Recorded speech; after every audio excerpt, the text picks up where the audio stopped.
1961년 4월 12일 인류 역사에 있어서는 획기적인 사건이 있었습니다.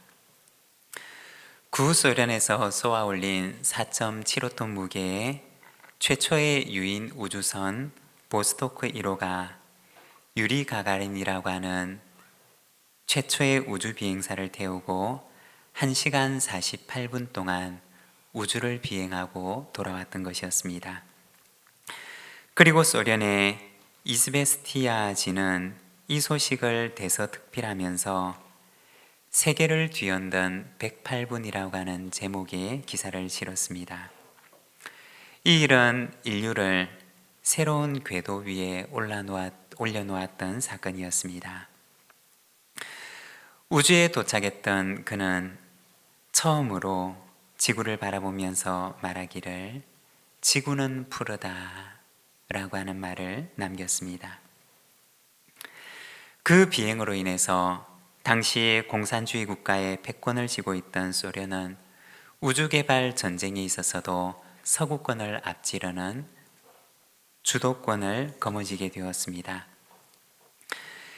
지구로 귀환한 뒤에 최초의 우주 비행사였던 유리 가가린은 또 한마디의 말을 남기는데 우주 공간 그 어디에도 신은 찾아볼 수가 없었습니다 라고 하는 말이었습니다. 그는 그 광활한 우주 속에서 하나님이 없는 세상, 하나님 부재의 세상을 보았던 것입니다. 같은 해 5월에 미국의 케네디 대통령은 1960년대 안에 인간을 달에 착륙시키겠다고 하는 야심찬 계획을 발표했습니다. 그리고 천문학적인 재정을 투입해서 아폴로 계획을 수립하게 되는데 1969년 7월 16일 닐 암스트롱이 탔던 아폴로 11호는 성공적으로 달에 착륙하게 됩니다. 달에 착륙하기 전에 우주가 안정적인 궤도에 이르렀을 때 그는 우주를 바라보며 이렇게 고백을 합니다. 하나님께서 만드신 이 세계가 얼마나 아름다운가. 무신론적인 세계관을 가진 구소련의 우주 비행사 유리 가가린은 그 우주 공간을 바라보며 우주 어디에서도 하나님은 찾아볼 수가 없었다고 이야기를 했지만 동일한 우주를 바라보았던 우주 비행사 닐 암스트롱은 그 광활한 우주 속에서 하나님께서 만드신 세상의 아름다움을 바라보았던 것입니다. 동일한 공간을 바라보았지만 그들은 전혀 다른 세상을 보고 있었던 것입니다. 사랑하는 여러분, 오늘 우리는 어떤 세상을 바라보고 있습니까? 하나님의 사랑과 하나님의 솜씨로 가득 찬 놀라운 세상을 바라보고 있습니까? 아니면 이 우주 공간에 아무것도 없는 텅 빈 세상을 바라보고 있습니까? 사랑하는 여러분, 이 세상에 충만한 하나님의 사랑과 하나님의 영광을 바라보는 우리 모든 믿음의 가족들이 되시기를 바랍니다. 그 속에 놀라운 하나님의 영광을 우리는 볼 수 있게 될 것입니다. 이번 2월에는 우리가 창조라고 하는 주제를 가지고 말씀을 함께 묵상하고자 합니다. 4가지 주제를 이번 2월에 함께 나누기를 원하는데 하나님의 솜씨, 그리고 하나님의 위탁, 그리고 피조물의 탄식, 피조물의 회복과 아름다운 유산이라고 하는 제목을 가지고 4주에 걸쳐서 말씀을 나누기를 원하는데 이 2월 한 달은 우리가 하나님께서 만드신 창조 세계, 피조 세계에 대한 기도의 제목을, 그리고 우리를 청지기로 삼으신 청지기의 책임에 대해서 우리가 함께 기도하고 묵상하는 시간이 되기를 원합니다. 이 가운데 오늘은 시편 8편 말씀을 통해서 창조, 하나님의 솜씨라는 제목으로 우리가 잠시 함께 말씀을 묵상하고자 합니다. 오늘 우리가 읽었던 이 시편 8편은 다윗의 시라고 하는 제목을 가지고 있습니다. 그리고 이어서 깃딧에 맞춘 노래라고 되어 있는데, 이 깃딧이라고 하는 말은 사실 오늘까지도 우리가 그 의미를 잘 알지 못하는 말입니다.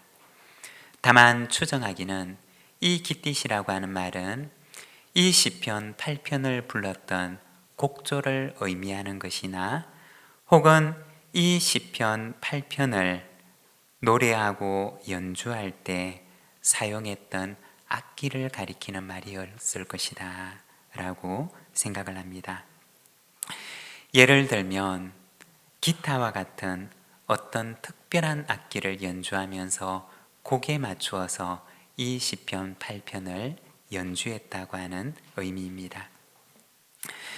시편 8편 속에는 다윗이 하늘과 땅 속에 담겨져 있는 하나님의 놀라운 창조의 솜씨를 바라보면서 감탄하고 찬양하며 불렀던 노래의 내용이 담겨 있습니다.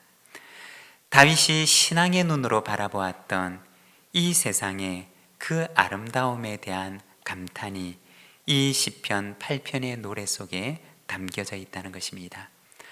다윗은 들에서 이 시편으로 노래하고, 또한 그 노래는 이후에 예배의 찬송이 되어서 이스라엘 백성들의 노래가 되었던 것입니다.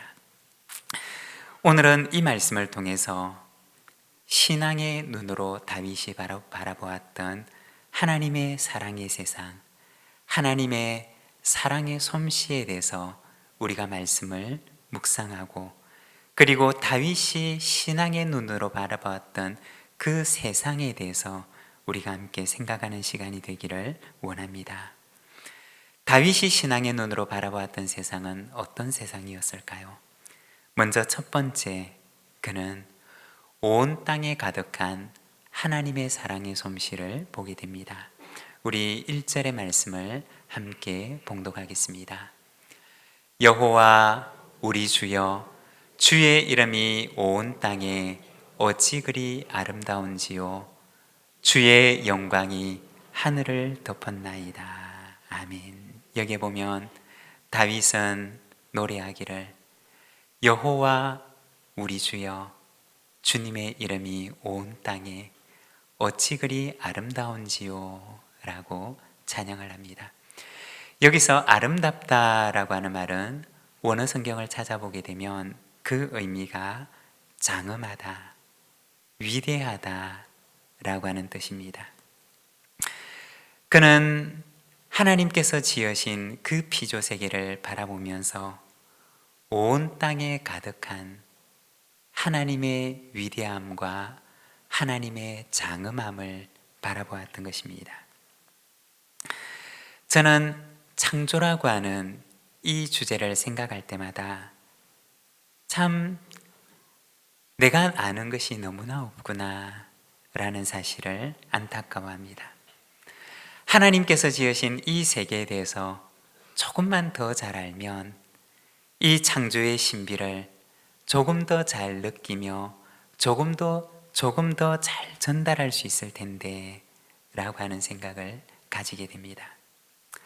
여러분, 저는 우리 성도님들께서 각자 자신이 속한 그 분야 속에서 기독교적인 세계관을 가지고, 그리고 그 분야를 하나님의 시선을 가지고, 하나님의 마음을 가지고, 그리고 하나님의 시각을 가지고 그 분야를 마음껏 펼쳐주었으면 하는 바람이 있습니다. 우리가 올해부터는 충분하지는 않지만 우리 아이들을 대상으로 해서 기독교적인 세계관을 가질 수 있도록 돕는 일을 시작하고자 합니다. 그리고 이 기독교 세계관에 있어서 가장 먼저 우리가 다루게 되어야 하는 주제가 바로 창조입니다. 이번 초등부에서 겨울 성경학교를 하게 되는데 창조라고 하는 주제를 다루게 됩니다. 이 시간들을 통해서 아이들이 성경적인 세계관을 가질 수 있도록 돕기 위해서 시작을 하게 됩니다. 여러분은 창조라고 하는 이 말을 들었을 때 무엇이 가장 먼저 마음속에 떠오르십니까? 저는 창조라고 하는 말을 생각하게 되면 가장 제 마음속에 먼저 떠오르는 단어가 바로 신비입니다. 창조의 신비. 하나님께서 지으신 이 세계가 얼마나 신비롭고 아름다운가 라고 하는 것입니다. 하나님의 그 창조의 솜씨가 얼마나 기가 막히도록 놀랍고 아름다운가. 신비로운 세상에 대한 놀라움, 이것이 제 마음속에 가장 먼저 떠오르는 단어이고, 또한 저는 창조에 대한 이 주제를 접하는 이들이 모두가 창조의 이 신비 가운데, 그 놀라움 가운데 들어가기를 원하는 바람을 가집니다. 여러분, 하나님께서 만드신 이 세상 속에는 놀라움이 들어 있습니다. 우리의 이해를 벗어나는 놀라움이 그 속에는 들어 있습니다. 하나님께서 만드신 이 피조 세계 가운데는 아름다움과 신비가 들어가 있습니다. 몇 해 전에 EBS에서 방영했던 프로그램 가운데 녹색 동물이라고 하는 다큐 프로그램이 있었습니다.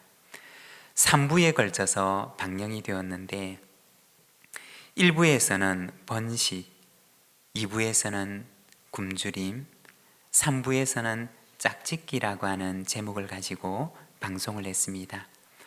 녹색 동물이라고 하는 말은 식물을 다른 말로 표현을 한 것입니다.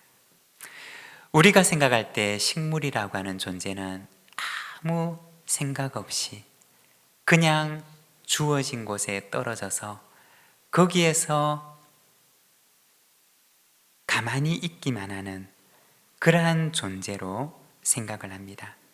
그러나 식물의 삶을 깊이 들여다보게 되면 마치 그들은 지성을 가지고 있는 동물처럼 살아간다는 것입니다. 어쩌면 동물들보다 더 지성적으로 주도적인 생활을 하면서 살아간다고 하는 것을 다큐를 통해서 보여주었던 것입니다.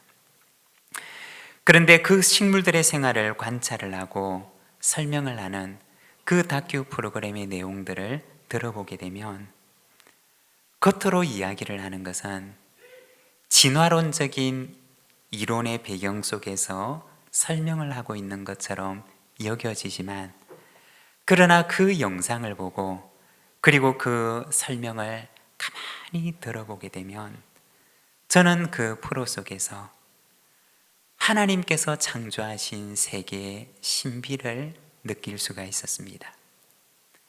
하나님께서 이 세상을 얼마나 신비롭게 창조하셨는가.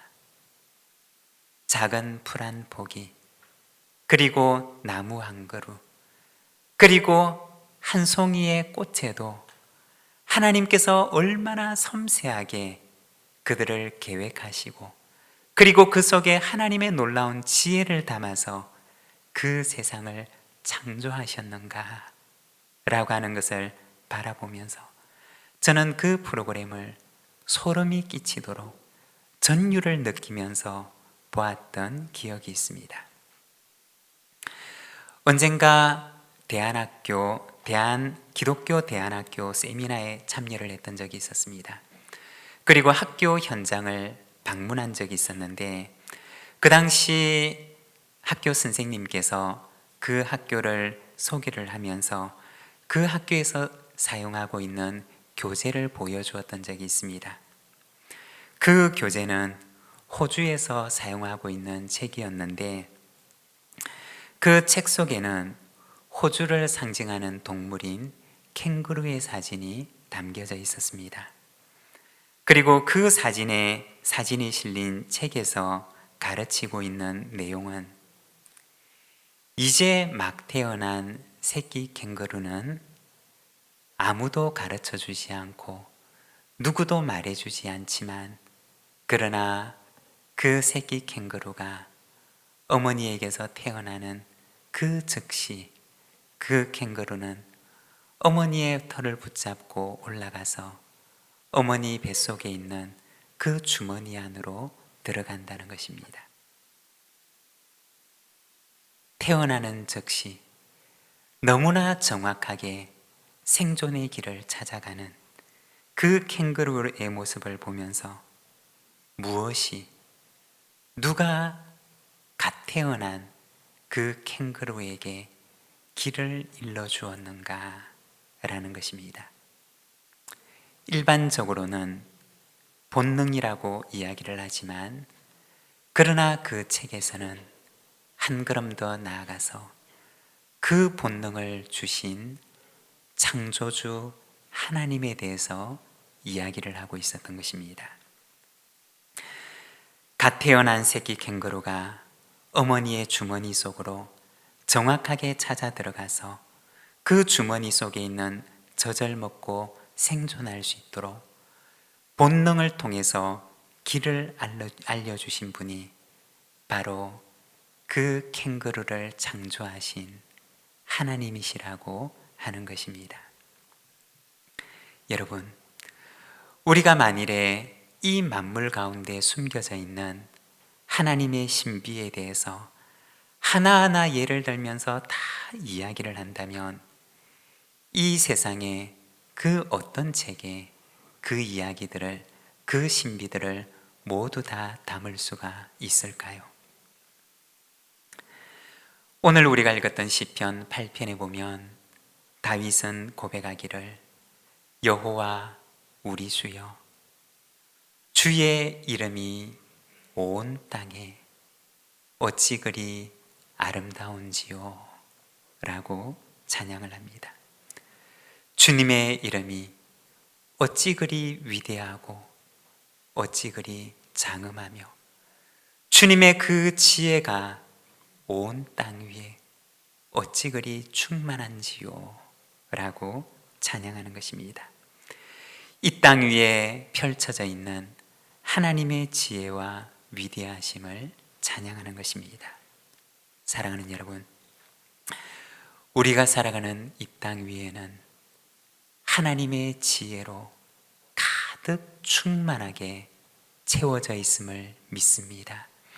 하나님의 그 위대함과 장엄함이 온 만물 속에 감추어져 있으며 하나님의 그 신비로운 지혜가 오늘도 이 땅 가운데 충만하게 임하셔서 오늘도 이 세상을 움직이고 계심을 믿습니다. 그리고 두 번째, 다윗은 신앙의 눈으로 하늘에 가득한 하나님의 솜씨를 보며 찬양을 합니다. 1절의 말씀을 제가 다시 한번 읽으면 여호와 우리 주여 주의 이름이 온 땅에 어찌 그리 아름다운지요 주의 영광이 하늘을 덮었나이다. 그는 이어서 고백하기를 주님의 영광이 하늘을 덮습니다 라고 말합니다. 그리고 이어지는 3절에 보면 주의 손가락으로 만드신 주의 하늘과 주께서 베풀어 두신 달과 별들을 내가 보니 그는 하늘을 가리켜서 말하기를 주님의 손가락으로 만드신 하늘이라고 이야기를 하고 별들을 향해서는 주님께서 베풀어 두신 달과 별이라고 말합니다. 주님께서 그 손으로 하늘을 지으시고 그리고 별들을 질서로 운행하시는 그 하나님의 장엄하시고 섬세하신 손길을 말하고 있는 것입니다. 언젠가 한 과학 기사를 보았던 적이 있습니다. 우주에서 가장 큰 별은 얼마나 클까요? 라고 하는 내용이었습니다. 여러분, 우주에서 가장 큰 별은 어느 정도 클까요? 우주의 크기에 대해서는 감히 이야기를 할 수가 없으니 우주에 있는 별의 크기에 대해서 이야기를 하고 있었는데, 그것도 우주에 있는 모든 별이 아니라 지금 현재 과학의 수준으로 관측 가능한 별 가운데서 가장 큰 별에 대해서 이야기를 하는데, UY 스쿠티라고 하는 별에 대해서 말합니다. 이 별은 그 크기가 태양 크기의 1700배에 해당한다고 합니다. 이 별은 지구로부터 9500광년이 떨어져 있는 곳에 위치해 있는데, 9500광년이라고 하는 거리는 빛이 여기서 출발해서 9500년 뒤에 도달하는 거리를 말하는 것입니다. 그리고 거기에 있는 그 별을 이 태양계로 가져다 놓으면 이 별의 크기가 얼마나 많아, 어느 정도 크기가 되느냐?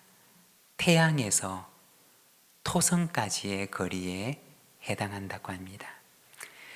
만일에 지구를 바둑돌 크기에 비유를 하자면 그 별의 크기는 지금 백두산 높이의 1.5배에 해당한다고 합니다. 우리의 머릿속으로는 담을 수가 없는 어마어마한 세계, 어마어마한 크기의 우주를 말하는 것입니다. 그런데 놀라운 것은 이 어마어마한, 우리의 머릿속으로는 도무지 담을 수가 없는 이 어마어마한 세계도 하나님께서 세우신 질서 위에서 운행하고 있다는 것입니다. 그런데 이처럼 거대한 세계뿐만 아니라 미시 세계도 마찬가지인데, 옛날에는 우리가 원자라고 하는 것이 가장 적다고 얘기를 했지만, 그러나 요즘 과학자들은 원자보다 더 작은 것이 있는데 소립자라고 하는 것이 있다고 합니다. 이것은 너무나 작아서 우리가 관찰하거나 혹은 이해하기 힘든 영역에 존재한다고 합니다. 그런데 이처럼 작은 미시세계에도 질서가 있는데, 이 미시세계도 하나님께서 세우신 그 질서 가운데 움직이고 있다는 것입니다. 상상할 수 없을 만큼 큰 세계도, 상상할 수조차 없는 작은 세계도 창조주 하나님께서 세우신 질서 위에서 너무나 정확하게 운행하고 있다는 것입니다. 다윗은 이 시편 8편에서 고백하기를 온 세계에 충만한 하나님의 영광이 하늘을 덮고 있음을 말하고 있습니다. 상상할 수 없는 큰 세계도, 상상할 수조차 없는 작은 세계도 하나님께서 세워놓으신 그 질서 위에서 아름답게 운행하고 있는 것입니다. 사랑하는 여러분, 우리가 겉으로 보이는 눈으로만 세상을 바라보는 것이 아니라 우리가 그 광활한 우주 속에서 텅 빈 세계를 바라보는 것이 아니라 신앙으로 이 우주에 가득 차 있는 하나님의 아름다움과 하나님의 그 질서와 그리고 하나님의 그 사랑을 바라보는 저와 여러분이 되시기를 바랍니다. 주님의 충만한 사랑이 이 우주 가운데도 충만하게 가득 차 있는 줄로 믿습니다. 그리고 세 번째, 다윗은 신앙의 눈으로 인생에 가득한 하나님의 사랑의 솜씨를 봅니다. 4절에서 8절까지 말씀을 우리가 함께 봉독하겠습니다. 사람이 무엇이기에 주께서 그를 생각하시며 인자가 무엇이기에 주께서 그를 돌보시나이까? 그를 하나님보다 조금 못하게 하시고 영화와 종기로 관을 씌우셨나이다.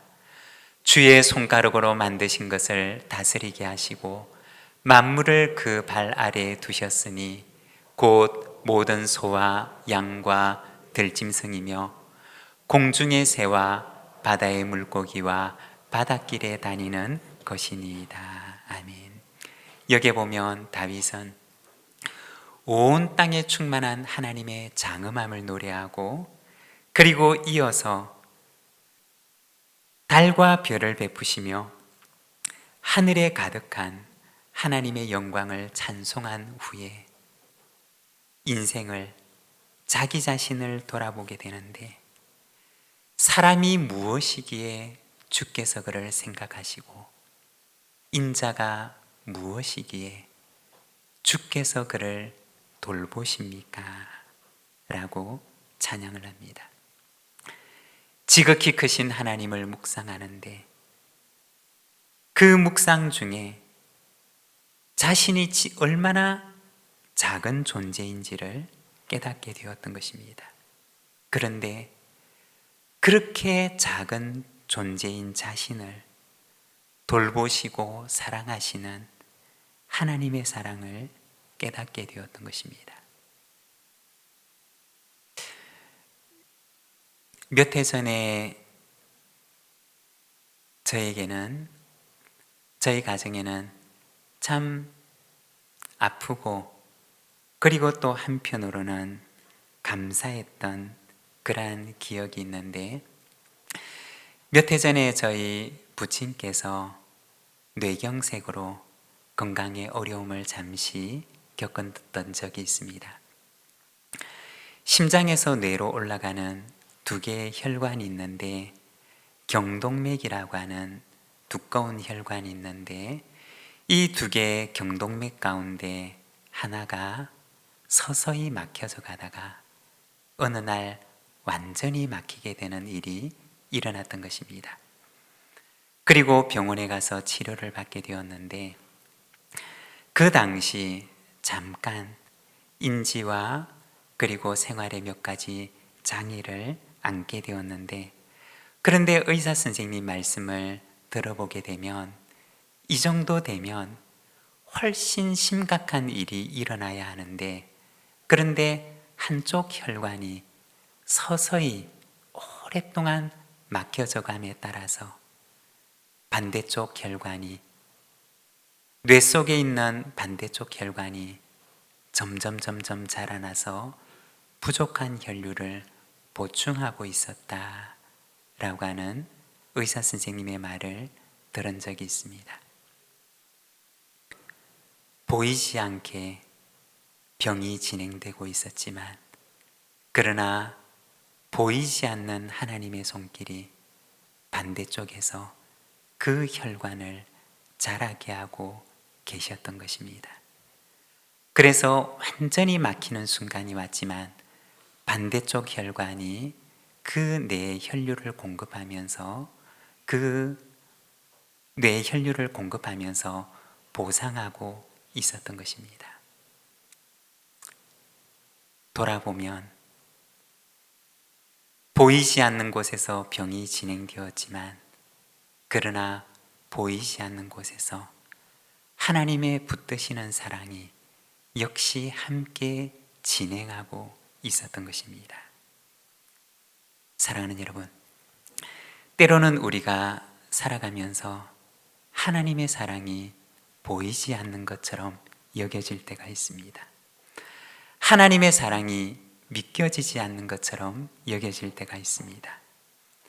하나님이 과연 나 같은 사람도 사랑하시고 관심을 가지시며 돌보시는가 라는 생각이 들 때가 있습니다. 그러나 여러분, 우리의 믿음이 떨어지고 신앙이 떨어지면 그러한 생각이 찾아오기도 하지만 그러나 하나님께서는 우리가 느끼지 못하는 그 순간에도 그 하나님의 손길은 변함없이 우리를 돌보시고 붙들고 계시는 것입니다. 마태복음 6장에 보면 예수님께서는 하나님의 사랑에 대해서 말씀을 하시는데, 공중의 새를 보라, 들의 백합화를 보라, 공중의 새와 들의 꽃에 대해서 말씀을 하시면서 모여있는 이들을 향하여 하물며 너희일까 보냐, 하물며 너희를 하나님께서 돌보시지 아니하시겠느냐 말씀을 하십니다. 찬송가 588장에 보면 그 가사에 이렇게 말합니다. 공중 나는 새를 보라, 농사하지 않으며 곡식 모아 곡간 안에 들인 것이 없어도 세상 주관하는 주님 새를 먹여주시니 너희 먹을 것을 위해 근심할 것 무엇냐. 들의 백합화를 보라, 길쌈수고 안에도 솔로몬의 입은 옷도 이 꽃만 못하였네. 아궁 속에 던질 풀도 귀 입히시거든 사랑하는 자녀들을 입히시지 않으랴. 우리 4절을, 우리 가사를 보면서 우리 함께 고백하며 찬양하겠습니다. 너는 먼저 주의 나라 그의 의를 구하며 하나님이 모든 것을 너희에게 주시리. 내일 일을 위하여서 아무 염려 말지니 내일 염려하지 말라. 오늘 고생 족하다. 우리 시간 함께 기도하기를 원합니다. 하나님의 사랑은 오늘도 이 땅 위에 가득하며 하나님의 사랑은 오늘도 온 하늘을 가득 채우고 있습니다. 그리고 그 하나님의 사랑은 오늘도 우리의 인생 가운데 가득하여 우리를 사랑으로 돌보십니다. 오늘 우리를 향한 하나님의 사랑을 생각하며 우리 함께 묵상하며 기도하겠습니다.